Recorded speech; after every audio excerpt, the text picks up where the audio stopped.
एमएच्या माध्यमातून संवाद सेतू या कार्यक्रमाच्या निमित्तानं आपण सगळेच उपस्थित आहात। आज एमएच्या वतीनं पुणे आणि पिंपरी चिंचवड या दोन्ही महानगरपालिकेमध्ये जे नवीन जनप्रतिनिधी लोकप्रतिनिधी निवडून आलेत त्या मराठा समाजाच्या सर्व लोकप्रतिनिधींचा सन्मान या ठिकाणी होतोय आणि 27 फेब्रुवारी ते 1 मार्च या कालावधीमध्ये होणाऱ्या इंटरनॅशनल बिझनेस एक्सपोच्या संदर्भात एक आपल्या सगळ्यांनाच माहिती व्हावी या उद्देशानं एमएने आजच्या कार्यक्रमाचं संवाद सेतू या माध्यमातून आयोजन केलंय। त्या निमित्तानं या ठिकाणी उपस्थित सगळेच मान्यवर आहेत, अगदी पहिल्या बेंचपासून शेवटच्या बेंचपर्यंत। त्यामुळे प्रातिनिधिक स्वरूपामध्ये 2 नावं घेईन। एक सगळ्यांच्या वतीनं पिंपरी चिंचवडचे आपले महापौर रवी लांडगे आणि विजय बापू शिवतारे, बाकी सगळेच लोकप्रतिनिधी, एमएचे सर्व पदाधिकारी, माझे मित्र विक्रम गायकवाड, अंकुशजी आजबे, तेजराजी पाटील, प्रमोदजी साठे, विजय गवारे, महेश भागवत, महेंद्र यादव, बाळासाहेब करंजुले, जगदीजी कदम, राजेंद्र कुराडे, सई मेहरट, सायली काळे, भारती मुरकुटे, तेजस चरवड, धनंजय वाळके, इतर सर्वच तुमच्यामध्ये तुम्ही एक व्यवस्था निर्माण केली, ते सर्व पदाधिकारी आणि कार्यकर्ते, मला मनापासून आनंद वाटतो की आज खूप चांगल्या या कार्यक्रमाचं आयोजन आपण केलं आणि त्या निमित्तानं आपण सगळेच एकत्र आलोय। एक चांगला विचार, एक व्यापक विचार घेऊन आपण सर्व मराठी उद्योजक एकत्र आलायत आणि याच्यामध्ये या पुणे आणि पिंपरी चिंचवड शहराचे सर्व लोकप्रतिनिधी इथे एकत्र आलेत। त्यामुळे जेव्हा समाजाची एखादी संस्था, एखादी संघटना म्हणून भविष्याचा विचार करून काहीतरी नियोजन करण्याचं ठरवते, तेव्हा त्या संस्थेसोबत, त्या संघटनेसोबत त्या समाजाचे लोकप्रतिनिधी, जनप्रतिनिधी सोबत असावेत, असा एक मला असं वाटतं की अत्यंत स्वच्छ आणि प्रामाणिक हेतू आजच्या कार्यक्रमाचा आपला दिसतोय। त्यामुळे आम्ही सगळेच मोठ्या संख्येने आलो, तुमच्या अपेक्षेपेक्षा जास्त आम्ही आलोय, आता तुम्ही समजून घ्या।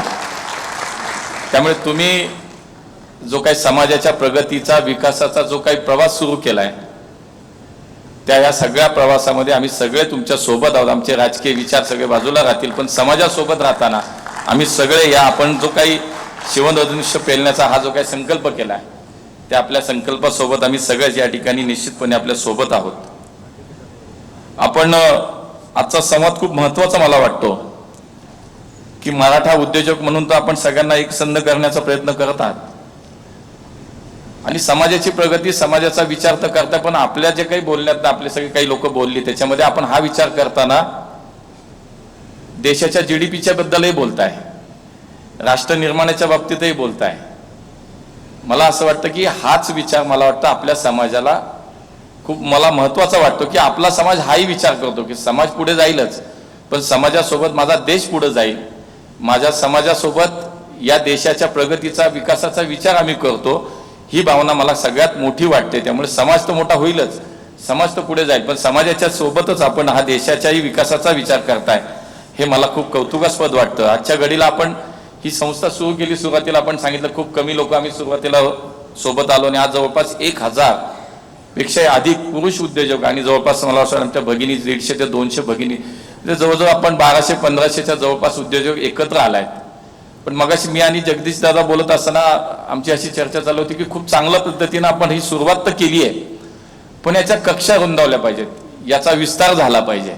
तसा प्रवासही आता विक्रम खूप प्रवास केला, मी बघितलं की विक्रमने सुद्धा पूर्ण राज्यामध्ये या सगळ्या संदर्भामध्ये खूप आज एक्झिबिशनच्या विषयामध्ये प्रवास केला।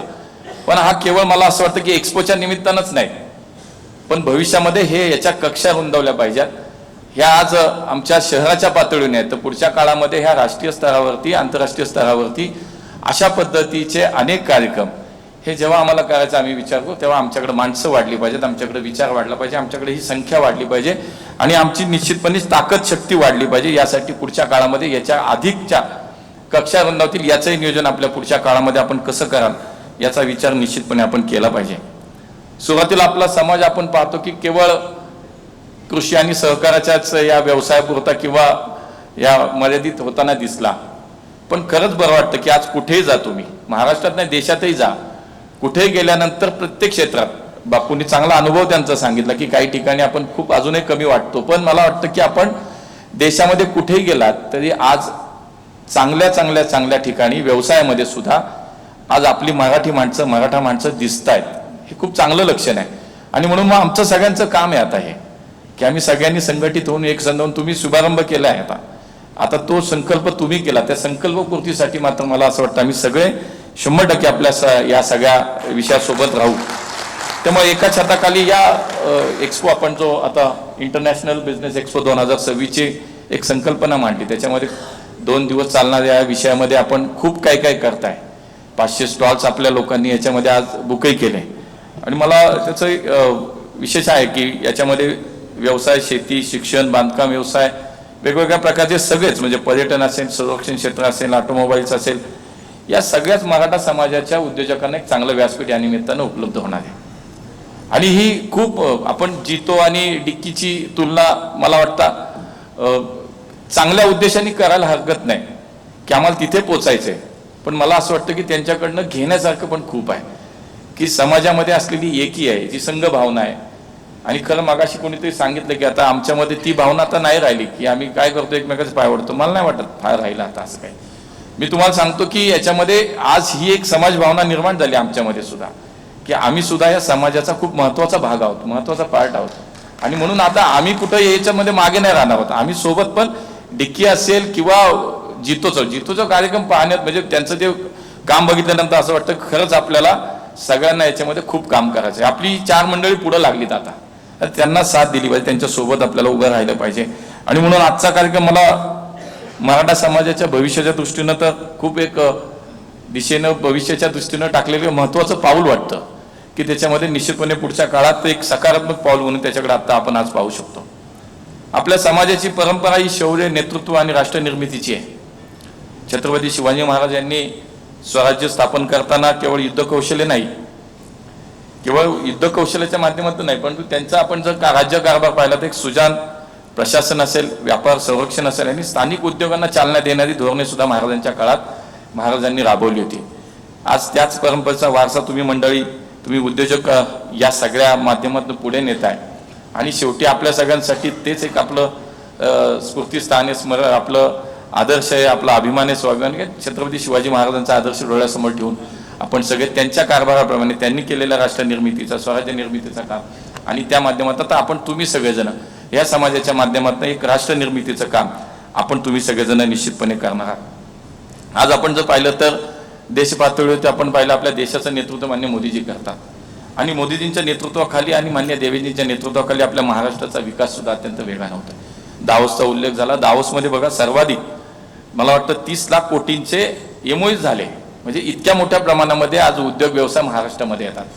तर ती अपेक्षा तुम्ही व्यक्त केलीत की पुढच्या काळामध्ये दावोसमध्ये आपल्याही माणसांची तिथे स्टॉल्स असणं आवश्यक आहे, आपल्या माणसांच्या आपल्याही कंपनीचे करार झाले पाहिजे. आता हे तुमच्या हातात आहे, आम्ही सगळे तुमच्या सोबत आहोत, चिंता करू नका. पुढच्या दावोसला तुम्ही हा कार्यक्रम दावोसला ठेवा, आम्ही सगळे तिकडे येऊ.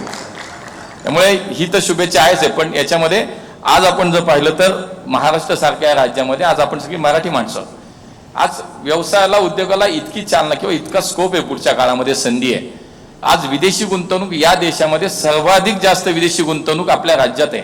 आज आपलं राज्य देशामध्ये 1 क्रमांकावरती सर्वात जास्त विदेशी गुंतवणूक आपल्या राज्यात येते. आणि मग ही संधी सुद्धा आपल्याला शोधली पाहिजे, याच्यातनं आपल्याला संधी शोधली पाहिजे. त्याच्यामध्ये आम्ही कसं काम करू शकतो, याच्यामध्ये अधिकचे हे सगळे व्यवसाय उद्योग महाराष्ट्रात येत आहेत. इतका मोठा आज एमओयूज महाराष्ट्राच्या या निमित्ताने येत आहेत. आणि म्हणून मला असं वाटतं की याच्यामध्ये आपण संधी शोधल्या पाहिजे. संधी काय स्वतःहून आपल्याकडे येणार नाही. या सगळ्या याच्यामध्ये एक प्रगतीच्या दिशेने, विकासाच्या दिशेनं सर्वाधिक वेगानं वाटचाल करणारं राज्य आपलं राज्य आज देशामध्ये. आणि अशामध्ये मग मला असं वाटतं की आपण संधी त्याच्यामध्ये कशी शोधतो हे त्याच्यामधलं एक आपलं कौशल्य आपल्याला त्याच्यामध्ये निश्चितपणे काम करावं लागेल. आणि त्यामुळे भारत, तसं मगाशी उल्लेख झाला, आपण चायनाची बरोबरी करावी. मला असं वाटतं की बघा, विचार करा, मागच्या 10 वर्षात आपण जर पाहिलं तर 10व्या अर्थव्यवस्थेवरनं आपण आता 4थ्या अर्थव्यवस्थेवरती आलो. हे आपल्या देशाच्या या सगळ्या नेतृत्व किंवा देशाचं मागच्या काळातली प्रगती आहे. पुढच्या काही काळामध्ये या देशाच्या अर्थव्यवस्थेमध्ये आमूलाग्र बदल किंवा प्रगती होऊन जागतिक स्तरावरती आपण तिसऱ्या स्थानावरती येऊ. हे सुद्धा मला असं वाटतं शेवटी ठीक आहे, आपण पुढचा विचार नक्की केला पाहिजे. आज आपण आहोत, आपण कुठे आहोत, आपण कुठे होतो, हाही मला असं वाटतं की याचंही कुठंतरी विश्लेषण झालं पाहिजे. त्यामुळे आपण एक विकसित भारताच्या दृष्टीनं वाटचाल करणार एक आपला देश म्हणून आपण त्याच्यामधले आपण सगळेजण त्याच्या आता एक कुठं ना कुठंतरी एक त्याचा भाग आहोत. आणि म्हणून पुढच्या काळामध्ये तर आपल्याला त्याच्यामध्ये खूप काम करायचं. पण आजच्या या सगळ्या याच्यात आपण जर पाहिलं तर या अर्थव्यवस्थेमध्ये जर आपण पाहिलं, उत्पादन असेल, सेवा असेल, स्टार्टअप्स असेल, तंत्रज्ञान, इन्फ्रास्ट्रक्चर, दळणवळण, शेती प्रक्रिया, निर्यात, या सगळ्याच अनेक क्षेत्रात आज खूप मोठी संधी उपलब्ध आहेत. आणि मला वाटतं आपली माणसं सगळीकडे आहेत. कुठल्याही क्षेत्रात गेला तर आपला माणूस दिसतो आज, पण एकच आहे की त्याला आज ताकद द्यायची आवश्यकता आहे. निश्चितपणे आज त्याचा स्केल वाढला पाहिजे, त्याचा व्यापकता त्याची वाढली पाहिजे, त्याची ताकद वाढली पाहिजे. आणि म्हणून मला वाटतं की या व्यासपीठाचा त्याच्यासाठीचा उपयोग हा खूप मला महत्त्वाचा वाटतो. आणि 100% त्याच्यातनं हे सगळं साध्य होऊ शकतं. आणि मला या संधीचा लाभ घेण्यासाठी मला असं वाटतं की मराठा उद्योजकांनी केवळ आपण मगाशी म्हणतो असं प्रादेशिक नाही तर राष्ट्रीय आणि जागतिक स्तरावरती सुद्धा आज आपल्या कामाची मोहर उमटवणं खूप आवश्यक. आणि या पार्श्वभूमीत आपण हा एक्सपो घेत आहे, त्याचं मी निश्चितपणे कौतुक आणि अभिनंदन करतो. आणि मला असं वाटतं की फार बोलायला नको, कारण आपण सगळ्यांनी बऱ्यापैकी सविस्तर या सगळ्या याच्यात विषय मांडलेले आहेत. आजचा कार्यक्रम हा या नवीन तुमच्या या सगळ्या प्रवासाची सुरुवात आहे, कारण इतका मोठा कार्यक्रम तुम्ही घ्यायला सुरुवात करताय आणि त्याची तयारी खूप चांगली झाली आहे. खूप चांगल्या प्रकारची तयारी तुम्ही सगळ्यांनी केलेली आहे. आणि याच्यावरती मला असं वाटतं की संघटना म्हणून काही दिवस उद्घाटन तुम्ही जे सांगितले ते सगळे पाहुणे येणार. हां, त्याची चिंता करू नका. हे सगळे बसले तिथं, तुम्ही सांगा सगळे पाहुणे येणार, ते सगळे सगळ्यांना घेऊन येतील, काही चिंता करू नका. आम्ही सगळे मिळून तुमच्यासोबत या सगळ्या कार्यक्रमात आहोत. त्यामुळे खूप चांगलं काम तुम्ही एक सामाजिक जाण ठेवून सुद्धा तुमच्या या सगळ्या मागच्या काळामध्ये संघटना स्थापन केल्यापासून खूप समाजाच्यासाठी सुद्धा खूप चांगली काय काम आहे. कोविडच्या काळामध्ये असेल, सांगलीमध्ये पूरग्रस्त परिस्थिती निर्माण झाल्या त्यावेळेस असेल, दुष्काळग्रस्त परिस्थितीच्या वेळेस तुम्ही खूप चांगलं काम केलं. या आरोग्याच्या विषयात सुद्धा संघटना म्हणून चांगलं काम करतात. त्यामुळे मला असं वाटतं की शेवटी एखादी संघटना संस्था चालवायची आहे तर ती संस्था चालवायची आहे तर मला असं वाटतं की त्याच्यामध्ये आपला भाव काय, आपला विचार काय, याला खूप महत्त्व आहे. आणि तो विचार तुमचा खूप प्रामाणिक आहे, तो तुमची भावना खूप शुद्ध आहे. हे सगळ्या कामातनं मला असं वाटतं की पुढच्या काळामध्ये निश्चितपणे आपल्या समाजाला एका उंचीवरती आणि एका मला असं वाटतं की विकासाच्या एका दिशेनं आपण निश्चित घेऊन जात आहे, याच्याबद्दल कुठेही माझ्या मनात शंका नाही. बघा, आपल्या समाजाच्या बाबतीत मी एका पुस्तकात वाचलं होतं की ज्या वेळेला खरं तर शाहू महाराजांच्या काळातला एक तो प्रसंग आहे, मला सहज एका ठिकाणी वाचताना तो लक्षात आला. म्हणून मला असं वाटतं आजच्या या निमित्तानं तो कदाचित त्याला अनुरूप होऊ शकतो का, म्हणून तो एक प्रसंग फक्त सांगेन आणि थांबीन. कारण तुम्ही म्हणाल की तुलाच उशीर झाला आणि तूच किती बोलतोय, त्यामुळे मी तेवढंच सांगेन आणि थांबीन. खरं तर बघा, अगदी शाहू महाराजांच्या काळामध्ये आपण जर पाहिलं तर त्या काळात कारखान्यासाठी लागणारे कच्चे लोखंड, रंग हे सगळे विदेशातून यायचे. आणि त्यामुळे पहिल्या महायुद्धामुळे ते सगळं ठप्प झालं आणि त्या काळात कच्च्या मालाच्या अभावी आपला किर्लोस्करांना कारखाना बंद करावा लागला. आणि त्यावेळेला छत्रपती शाहू महाराजांनी हा विचार केला की या ठिकाणी किर्लोस्कर वाडीतल्या कामगारांचा रोजगार आणि शेतकऱ्यांची गरज ही सगळी लक्षात घेतली. त्यावेळेला कोल्हापूर संस्थानाच्या किल्ल्यांवरती अनेक जुन्या तोफा होत्या आणि त्या तोफा तशाच होत्या, म्हणजे त्याचा भविष्यात काय उपयोगच नव्हता, पण जुन्या अनेक तोफा होत्या. आणि त्यावेळेला त्या तोफांच्या लोखंड ते वितळवून त्यांनी किर्लोस्करांना सांगितलं की माझ्या शेतकऱ्यांसाठी ज्याच्यानंतर नांगर बनवा आता. आणि मला तो इतका समर्पक वाटला की हा शाहू महाराजांचा विचार होता की क्षणभर त्यांनी विचार केला आणि तात्काळ निर्णय घेतला की शेतकऱ्यांचं हित कशात आहे. जर या तोफा वितळून शेतकऱ्यांच्या हाताला नांगर मिळणार असतील तर त्या तोफा नक्कीच घेऊन जा. बघा, शाहू महाराजांनी त्यावेळेला लोकहिताला आणि स्वदेशी उद्योगाला महत्त्व दिलं. ही आपले विचार आहेत, ही आपली संस्कृती आहे आणि त्याच्यावरती तुम्ही सगळ्यांनी चालायचा आणि वाटचाल करायचा निर्णय घेतलाय, संकल्प केला. आम्ही तुमच्या सगळ्यांच्या सोबत आहोत. आज बघा, तुम्ही सगळ्यांना एकत्र गेली तर कुठला पक्ष काही विचार नाही, सगळे आहेत. बघा, इथं राष्ट्रवादी, भाजप, शिवसेना, काँग्रेस सगळेच आहेत, कारण ते सगळे तुम्ही एका विचाराने निघालात म्हणून तुमच्या सोबत आहोत. त्यामुळे आम्ही सुद्धा या सगळ्या तुमच्या पुढच्या वाटचालीत कुठल्याही राजकीय विचाराच्या भिंतीमध्ये येणार नाहीत. आम्ही सगळे तुमच्या सोबत आहोत. तुमच्या या सगळ्या कार्याला खूप खूप मनापासून शुभेच्छा. धन्यवाद. जय हिंद, जय महाराष्ट्र.